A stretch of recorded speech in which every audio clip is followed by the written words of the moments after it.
Assalamualaikum warahmatullahi wabarakatuh dan salam sejahtera.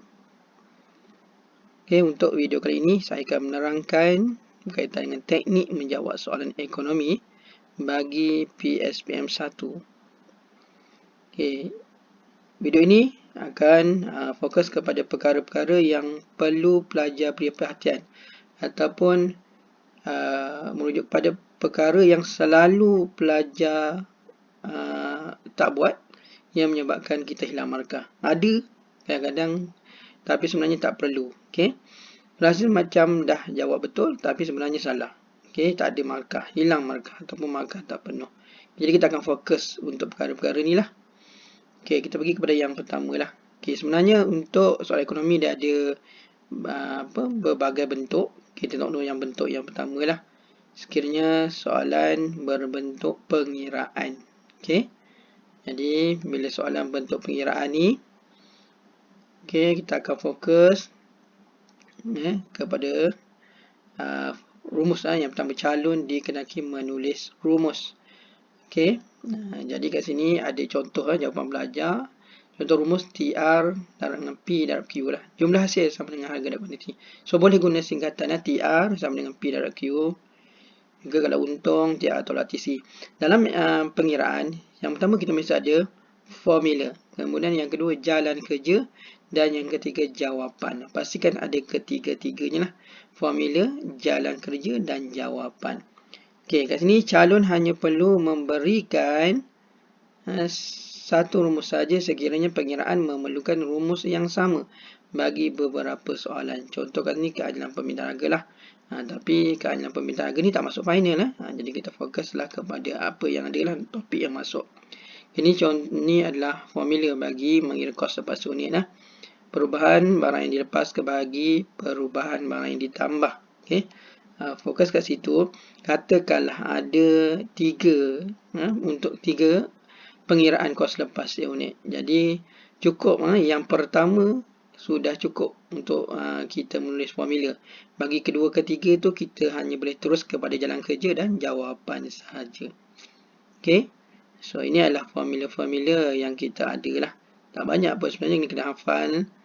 Kemudian pastikan ada formula apabila kita menjawab soalan pengiraan.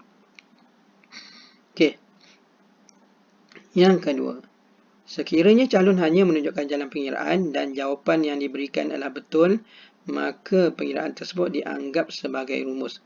Ini adalah pilihan lah. Tapi yang sebenarnya kita nak jawab mestilah ada formula, jalan kerja dan jawapan. Kita ikut yang tu. Dan sekiranya lah berlaku pelajar tak buat formula, jadi kita akan tengoklah jalan kerja. Contoh macam ni lah. Formula sepatutnya ada TR tolak TC tapi tak ada. Jadi kita akan tengoklah jalan kerjanya lah.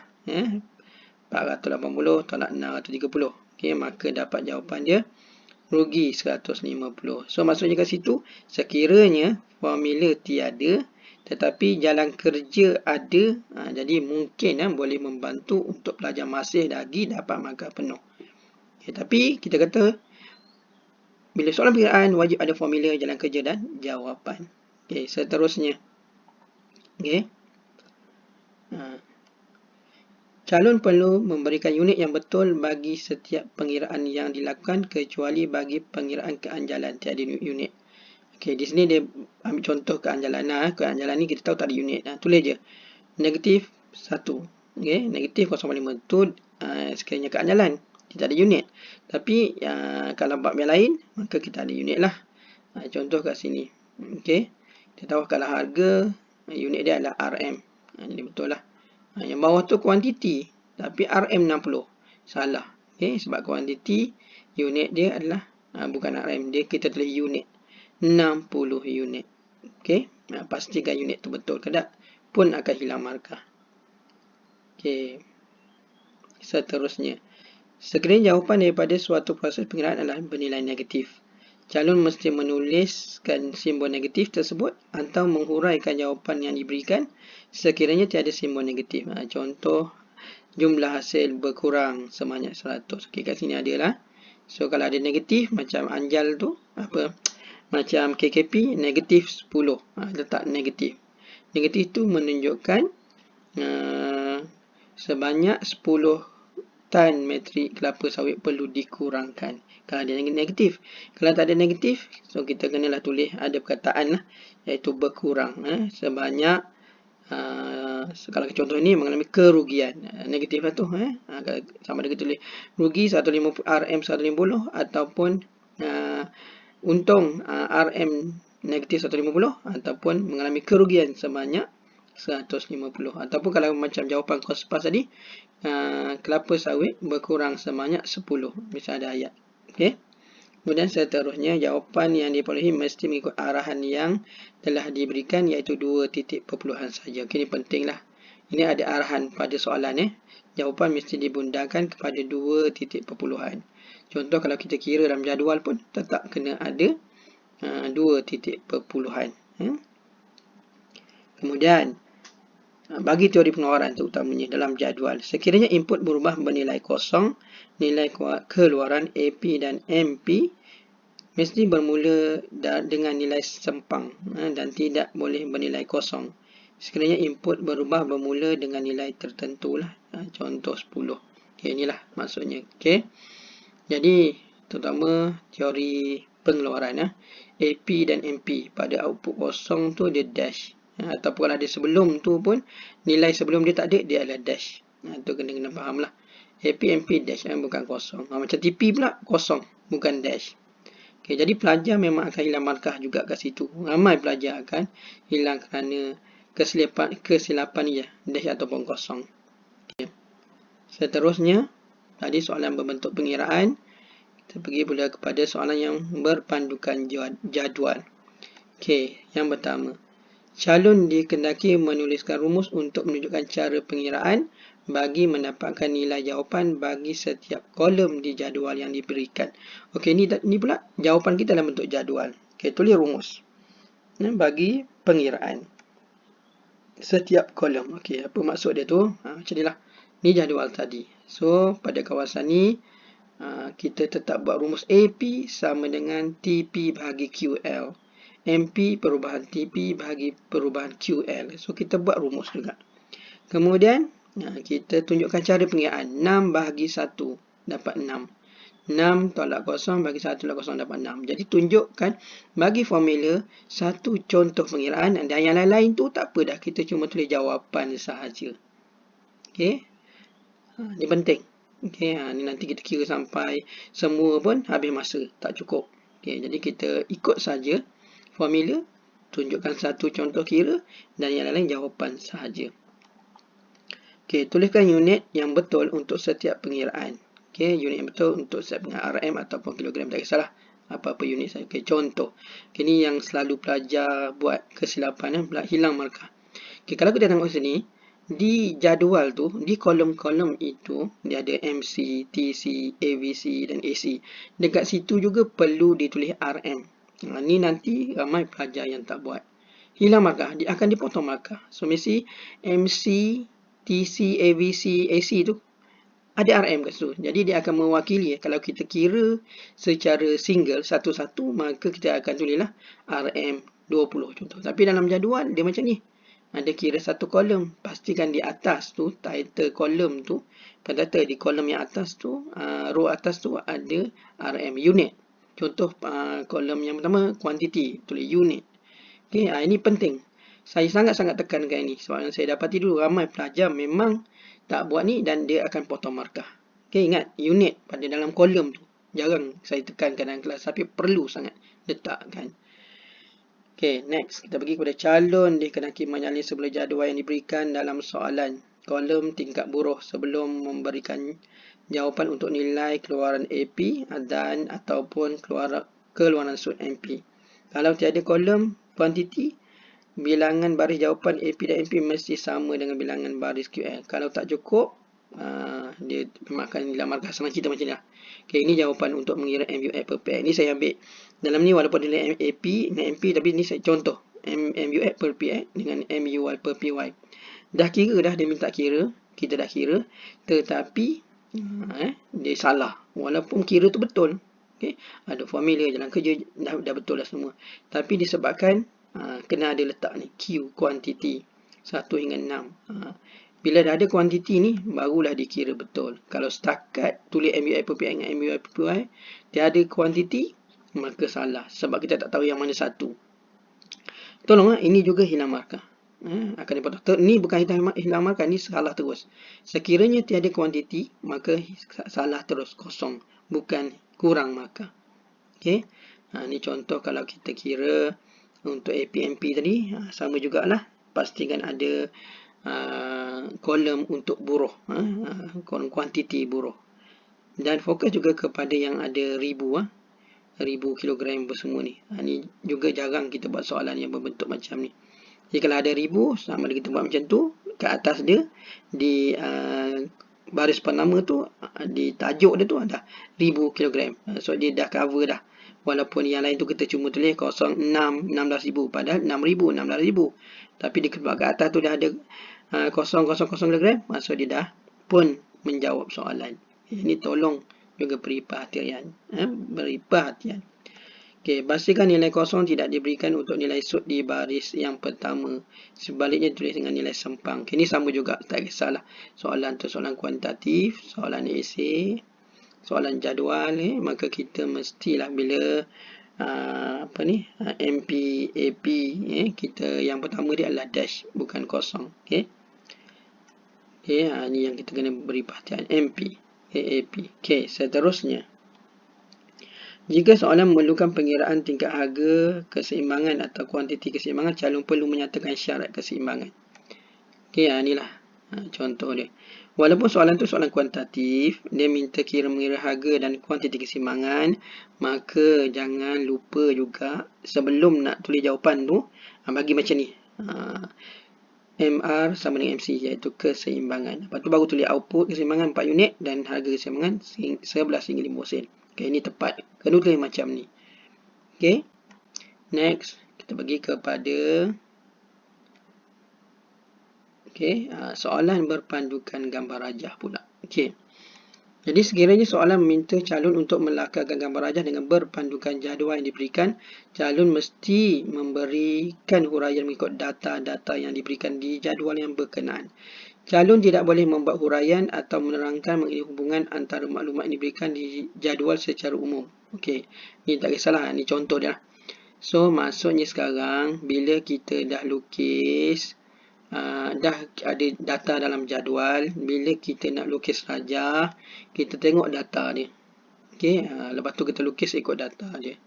Okey. Jangan kita lukis ikut apa yang kita tahu. Contoh yang bawah ni pula macam tu, berdasarkan data yang sama. Jadi yang atas tu betul sebab kita ikut nilai dalam jadual. Kalau tengok situ, AC tu dia tak ada minimum. AVC baru ada minimum, naik balik. Kalau ikut rajah yang bawah tu, dia turun naik. So itu maksudnya dia menjawab apa yang dia tahu, bukan dia menjawab melukis rajah berdasarkan data dalam jadual. Okay, tolong beri perhatian. Next, bagi menjawab soalan yang berkaitan dengan keseimbangan firma jangka pendek, jangka panjang, sebaiknya calon perlu melakarkan 2 gambar rajah yang berasingan bagi pasaran dan firma PPS.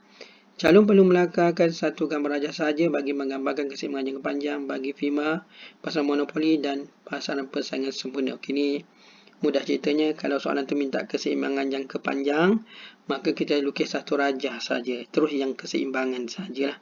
Ini adalah untuk bermonopoli, jangka panjang dia dapat untung normal saja. Kalau PPS dia dapat untung normal saja, dan kalau monopoli dia dapat untung lebih normal. Maksudnya kalau jangka panjang ni kita buat 1 rajah saja. Okey, pastikan paksi betul lah. Paksi dilabelkan dengan betul. Okey, nyatakan atau lorikkan kawasan untung atau rugi. Contohlah ni kalau kita soalan esei, kita ada minta rajah keseimbangan, maka kita labelkanlah kawasan untung ataupun rugi. Kemudian dia kata nyatakan atau lorikkan. Nyatakan satu hal, kemudian lorikkan lagi. So ni kita lorikkan. Nyatakan ada ditulis firma mengalami kerugian sebanyak PE atau P0 BAE lah. Contoh berdasarkan keluk yang ada kat situ lah. Okay, maksudnya nyatakan atau lorikkan kawasan. Okey. Dalam memberikan huraian bebantuan raja, sekiranya ada perubahan daripada keadaan asal kepada keadaan yang baru, calon harus menguraikan peralihan tersebut. Okey, ini sebenarnya lebih kepada untuk mikroekonomi, bab 2 lah. Kita ada kelok keseimbangan, peralihan kelok keseimbangan. Tapi kita kena tahu untuk sesi ini atau 2-3 sesi ini, bab 2 ni tak masuk dalam PSPM. Jadi tidak perlulah kita nak fokus, cuma kita nak tahu cara nak menjawabnya nanti. Terutama untuk SEM 2, dia ada kelok yang macam ni lah. So kita kena ada keseimbangan baru, kemudian perubahan yang berlaku, peralihan kelok kemudian keseimbangan yang asal. Okey, ni tak ada masuk. Kalau ikutkan bentuk ni tak adalah untuk PSPM 1 ni. Calon harus dijelaskan bahawa markah akan diberikan kepada merajah, penjelasan mengenai keadaan asal, proses yang menyebabkan peralihan kelok dan penjelasan mengenai keadaan. Okey, ni sama lah dengan nombor 4 tadi. So maksudnya dia lebih kepada kelok dan ada peralihan kelok. Dia ada proses untuk menerangkan yang asal, kemudian peralihan kelok dan juga yang baru. Okey. Lagi yang keenam tu, label paksi, kelok dan titik keseimbangan. Jadi bila kita lukis rajah, soalan esei, pastikan paksi kita tu dilabel dengan betul lah. Contoh kalau bab 6, suatu pasaran, PCR tu RM, kalau kuantiti unit. Ni selalu juga pelajar tinggal tak buat. So boleh hilang markah. Okay, yang ni boleh kurang markah. So letakkan unit dia. Begitu juga dengan label kelok yang betul lah, MC, AVC, AC. Keseimbangan di dalam label sini, letakkan titik keseimbangan. Okay, ada pelajar lukis kelok betul kelok MC tapi ni tulisnya MP. Hilang markah. Salah tu. Boleh salah satu keseluruhan rajah.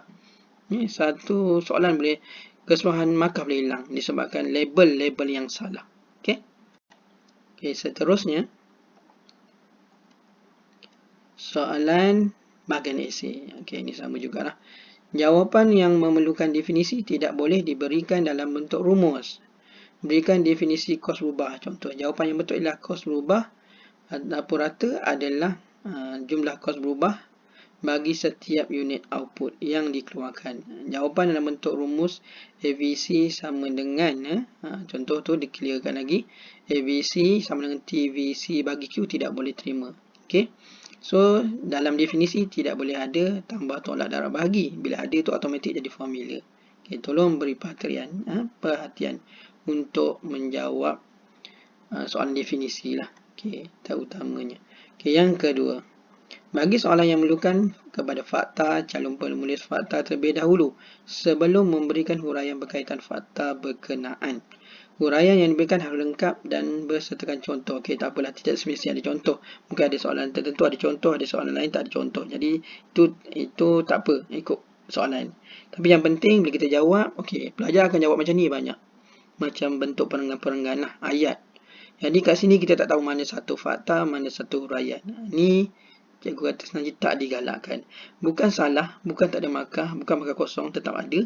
Tapi dia akan menyebabkan kita suka untuk mencari fakta atau visi dan juga huraian. Okey, sangat-sangat digalakkan menjawab seperti inilah. Okey, tulis je satu fakta dia, ekonomi pengurusan. Contoh ni fakta atau visi. Tengok dah ada markah. Okey, kemudian ni kita tahu dia adalah huraian dia. Jadi dalam soalan esei ni, kalau satu isi ni 2 markah, bermaksud fakta atau isi 1 markah, huraian 1 markah. Ataupun fakta atau isi setengah markah, huraian 1,5 markah. Jadi bila kita buat bentuk ni, dia lebih jelas. Pemeriksa nampak itu fakta kita atau isi dan di bawah tu adalah huraian dia. Boleh tulis nombor. Dan sangat tidak digalakkan ada guna dash. Macam ni tu dash tu sepatutnya tak ada lah. Sambung je. Fakta, bawah ada huraian. Okey. Satu lagi soalan yang berkaitan dengan konsep agihan pendapatan. Okey, ini tak ada masalah lah. Ini cuma nak cerita konsep. Ini soalan yang tahun sebelum ni lah. Dia ada menggunakan perkataan agihan pendapatan yang adil. Dia berbeza dengan agihan pendapatan sama rata. Adil ni maksudnya dia berdasarkan kepada kelayakan atau usaha yang dilakukan. Manakala sama rata ni sama banyak lah, senang cerita. Okey, kemudian faktor tak ekonomi bidangan. Ini contoh soalan yang sebelumnya, terutama dalam ekonomi bidangan. Bila sebut faktor tak ekonomi bidangan luaran, dia ada tak ekonomi. Dalam faktor dia jangan tulis tak. Maksudnya kat sini lah. tak ekonomi kesesakan, tak ekonomi pencemaran. Sepatutnya hanya perlu tulis masalah kesesakan ataupun masalah pencemaran ni berlaku. So jadi salah kat situ sebab ada tak tu. Tak apa kan, jadi kita guna yang bawah tu. Sebaliknya gunakan perkataan masalah, iaitu masalah kesesakan, masalah pencemaran. Jangan letakkan tak ekonomi. Okey. Okey, jadi ini adalah beberapa teknikalnya ataupun kesalahan-kesalahan yang selalu pelajar lakukan. Okey. Jadi cuba kita elakkan daripada melakukan kesilapan-kesilapan ini dan fokus untuk jawab yang terbaik. Okey, jadi macam mana kita nak elak daripada kita boleh salah jawab? Maka yang pertama, baca soalan dulu dan gariskan kata kunci atau keyword untuk mengetahui apa yang soalan beri dan apa yang soalan minta untuk jawab. Okey, guna highlighter. Jadi kat situ dengan tenang kita tandakan keyword, maka kita nampaklah apa yang soalan bagi dan apa yang kita kena jawab.